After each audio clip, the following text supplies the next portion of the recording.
Hi guys, and welcome to the channel. In today's episode we're going to be taking the roof off the 110 once and for all.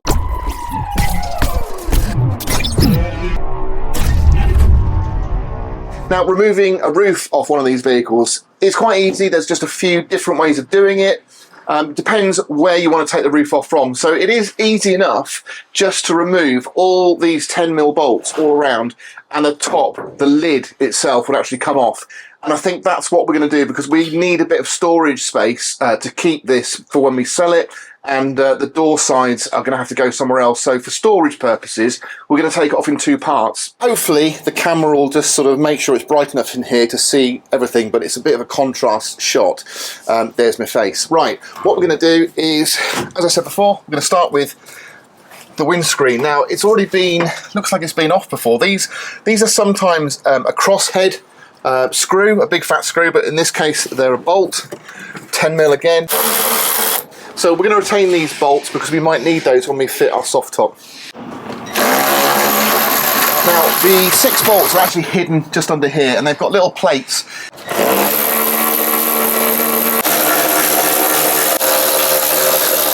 Now, you can buy replacements of these, and they are quite handy to keep hold of because they are used all around the vehicle. So try and retain these, but that one was all bent and horrible, so you might want to replace that. Okay, so we're going to have to remove the roof from this B-pillar. Right, we only actually have to remove the 2 inner ones because that's just holding that plate on, which we need to keep on.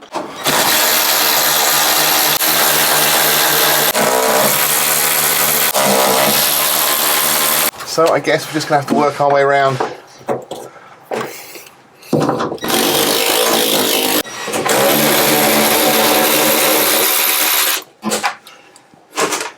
So I think the only one we struggled with was this one over here in the corner. It's nearly off.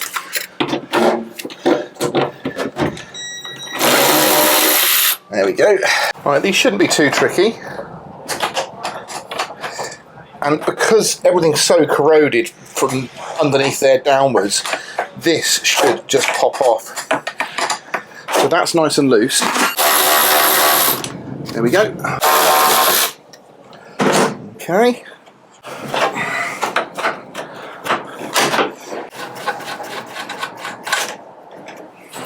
And the last one.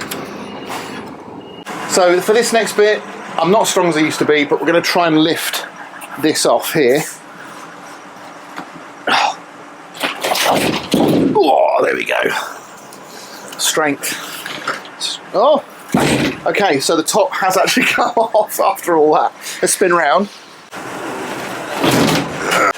Right, the reason the whole lot didn't come off is I forgot to do a couple of bolts at the back here. So they're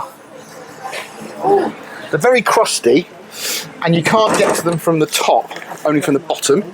So I think that's going to come off, you know, that one.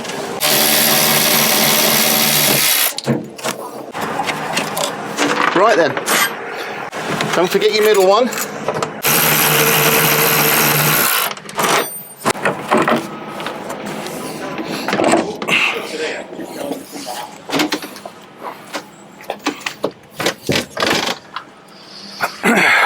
Oh, that is bad.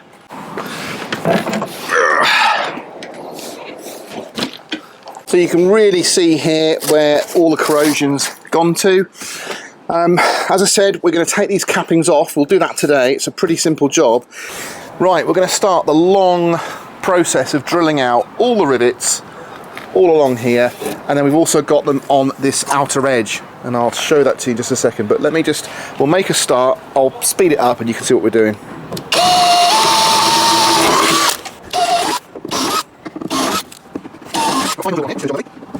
I have got a bolt here that's got to come out.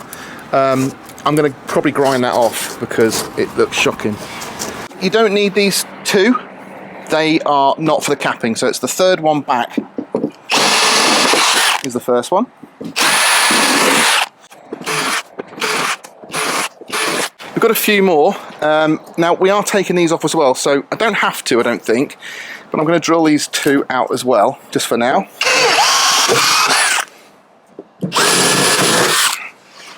These 2.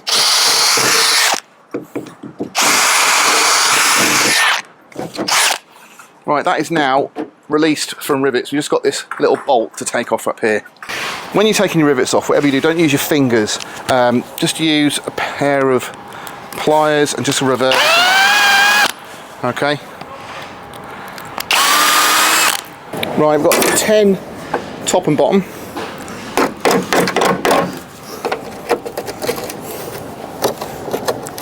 That's not gonna... It might undo from the bottom.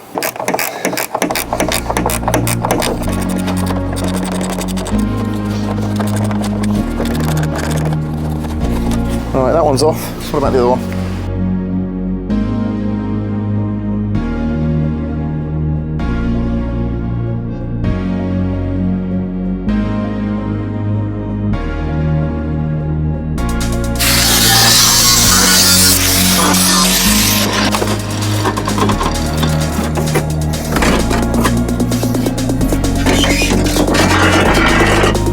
Yeah, it's just basically so well glued. Back in the 80s, when they didn't care about the environment, they could use what they like. I mean, that's probably asbestos. Who knows what it is?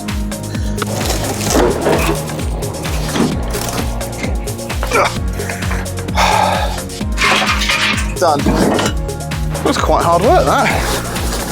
I'm going to have to reshape some of this.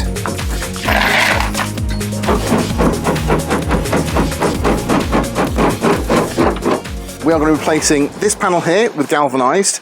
Even though this is in good condition, obviously we want it to all match, as are these, but these are going to get replaced as well. So what I'm going to do is actually drill all the rivets out and give you an idea what it's going to look like. This is a captive plate for the hinge for the rear door, and quite often, like with the doors we've got on the sides, we can't get the bolts out from the outside. You'll find it possibly easier to snap these off. They're a 15mm, get a little breaker bar or a decent ratchet and actually just crank them off, and they'll break off if they're quite old like these ones have, and it just means that they're easy to deal with. You can always just put them back on again, it's not a problem, or just buy a new one of these brackets. It doesn't look the best and it is exposed, so it might be nice to replace it with a new one anyway.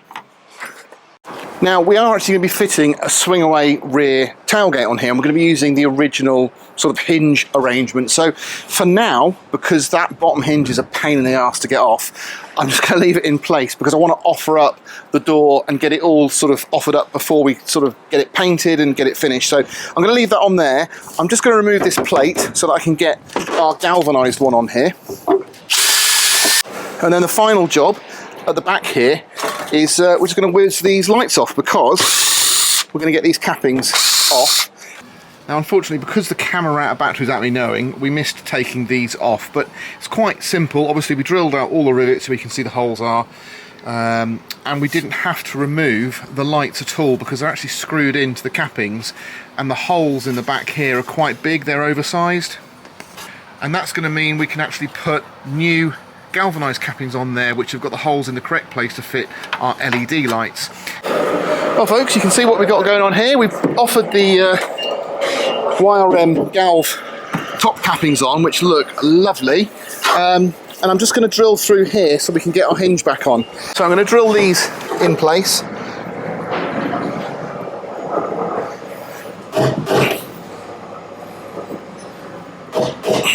And what I'll do is I'll pilot them with a smaller hole first.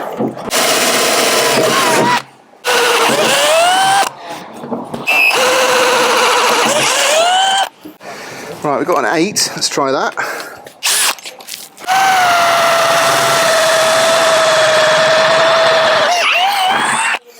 Now don't forget, we are drilling through a galvanised piece of steel, so where we've exposed the steel that's not been galvanised, we're going to have to treat that with some acid etch or some paint on there to stop it corroding and rusting and lifting all that out. But we can do that, it's not a problem. We're just doing a test fit at the moment.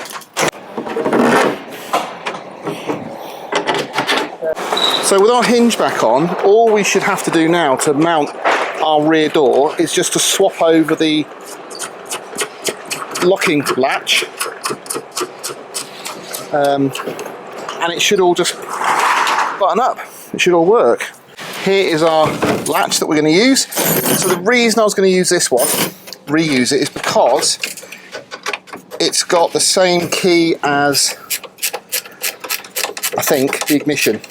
And it looks like a perfectly serviceable part. So it's got a captive plate on one side, and it's got captive studs on the other. But I am going to replace these. So these are the two captive plates that you need. These are well past their sell-by date, so we'll get some new ones of those, and the new door, and we'll get it put on. Right, so in here, hopefully, we have got a nice galvanised framed swing-away rear door.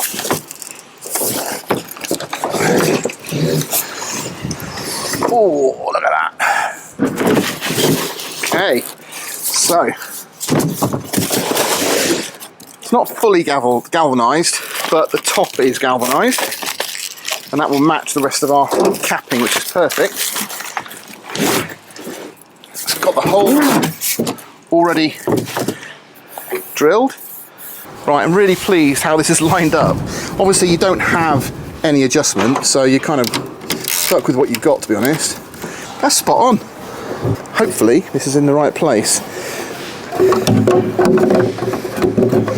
No. Okay, so wrong latch. What's important about this is, can you see we've got a hole here?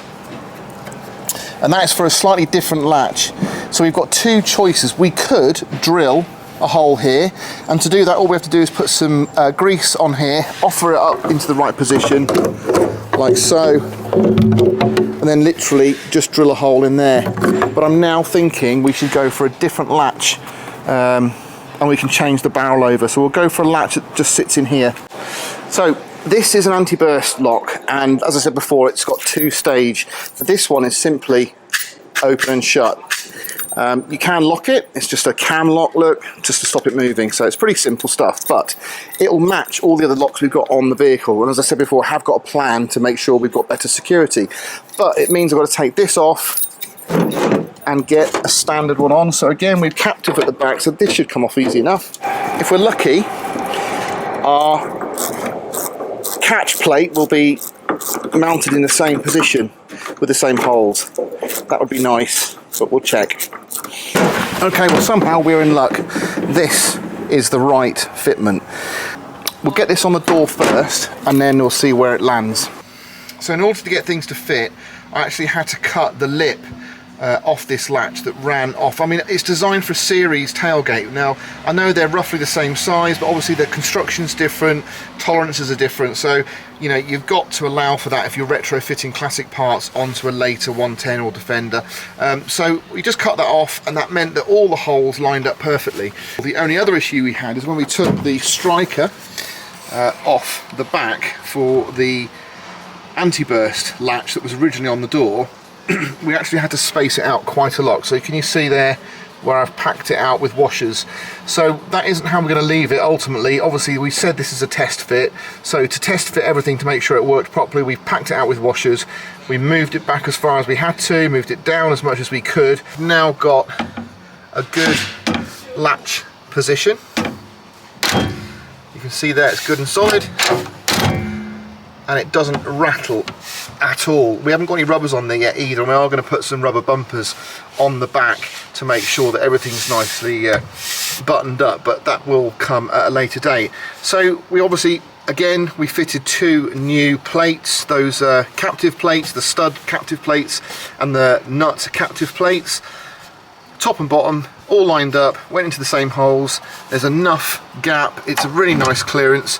You can even see down here, look, the way it's lined up, good bit of clearance there, and I'm really happy with that. The only thing I think we'll struggle with is I don't think we'll be able to use this bracket here, just because this is off centre too much, and I'm not bothered. Yeah, it's not necessary because the weight of the door isn't there.